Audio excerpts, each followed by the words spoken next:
राहुल गांधी अपना 95वां चुनाव हार चुके हैं। ईवीएम हैक, वोट चोरी, अडानी, अंबानी, संविधान, इन तमाम मुद्दों से हटकर आइए जानने की कोशिश करते हैं कि असल वजह क्या रही उनकी इस हार का। राहुल गांधी ने पिछले जितने भी चुनाव लड़े हैं उन सभी में एक मुद्दा जरूर उठाया है। अडानी, अंबानी, संविधान खतरे में है, वोट चोरी हो रहा है, ईवीएम हैक, इन तमाम मुद्दों को बार बार जनता के सामने रखना और ये बताना कि ये मुद्दे उनके नहीं बल्कि ये मुद्दे जनता के हैं। लेकिन असल में ये जनता के कभी मुद्दे रहे ही नहीं। कभी जनता ने सामने आकर बोला ही नहीं कि वोट चोरी हो रही है। जनता ने कभी बोला ही नहीं कि संविधान खतरे में है, हमें बचाओ।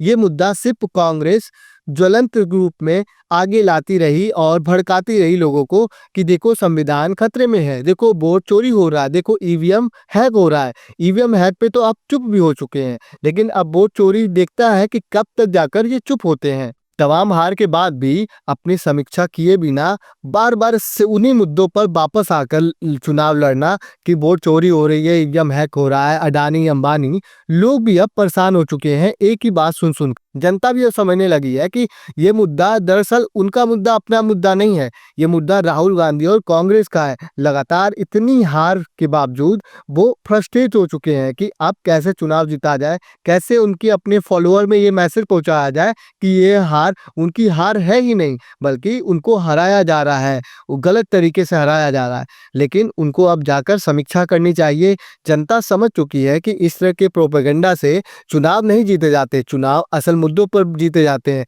अगर आप बीजेपी और कांग्रेस की तुलना भी करोगे तो आप देखोगे कि बीजेपी के एक कार्यकर्ता जमीनी स्तर पर पहुंचकर किस तरीके से चुनाव प्रचार करते हैं, तो कांग्रेस का दूर दूर तक कोई अता पता ही नहीं।